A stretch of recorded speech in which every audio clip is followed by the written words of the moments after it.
Once upon a time, there was a poor widow who lived with her son, Jack, in a small cottage. They had very little, and the only thing of value they owned was a cow. As they had no money to buy food, they were getting hungrier every day. One day, Jack's mother told him, "Jack, take the cow to market and sell it so we can buy food." Jack agreed and set off with the cow, walking down the road to the town. On his way, Jack met a strange man who asked him, "What are you going to do with the cow?" "I'm going to sell it," Jack replied. The man smiled and said, "I'll give you 5 magic beans in exchange for the cow. They are very special beans, and they'll bring you great fortune." Jack wasn't sure, but the promise of magic beans tempted him, so he agreed and traded the cow for the beans. He hurried home, excited to show his mother what he had gotten. When Jack's mother saw the beans, she was furious. "How could you trade our only cow for some beans?" she shouted.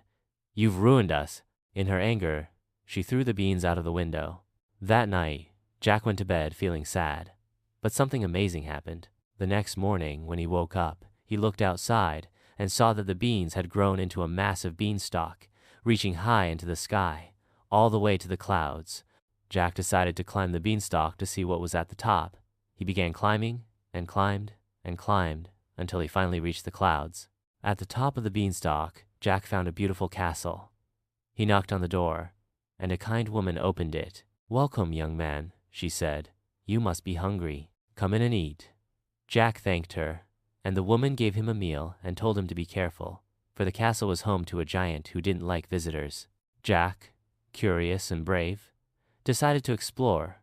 As he was walking through the castle, he heard the giant's voice. "Fee-fee-fo-fum, I smell the blood of an Englishman," the giant roared. Jack quickly hid behind a large chair, trembling in fear. The giant stomped into the room and sat down at the table. He ate a big meal, then fell asleep. Jack knew this was his chance. He sneaked into the giant's treasure room and saw bags of gold coins. Quietly, Jack took one of the bags and ran back to the beanstalk. He climbed down as fast as he could and reached the ground safely. When Jack showed his mother the gold, they were overjoyed. But Jack couldn't forget about the giant's castle. He went back up the beanstalk the next day. Again, the kind woman welcomed him, but warned him that the giant might catch him. Jack ignored the warning and went into the castle once more. This time, the giant was even angrier. "Fee-fee-fo-fum, I smell the blood of an Englishman," he roared as soon as Jack entered. The giant stomped into the room, and Jack hid once more. When the giant fell asleep, Jack took a golden harp that was singing a beautiful melody. As Jack was about to leave, the harp cried out, "Master! Master! Someone is stealing me." The giant woke up and chased Jack, but Jack quickly ran down the beanstalk with the harp in his arms. The giant followed, but Jack was too fast. He reached the bottom and shouted to his mother to bring an axe. Jack began chopping down the beanstalk, and as the giant climbed down, the beanstalk fell with a great crash. The giant tumbled to the ground and was never seen again.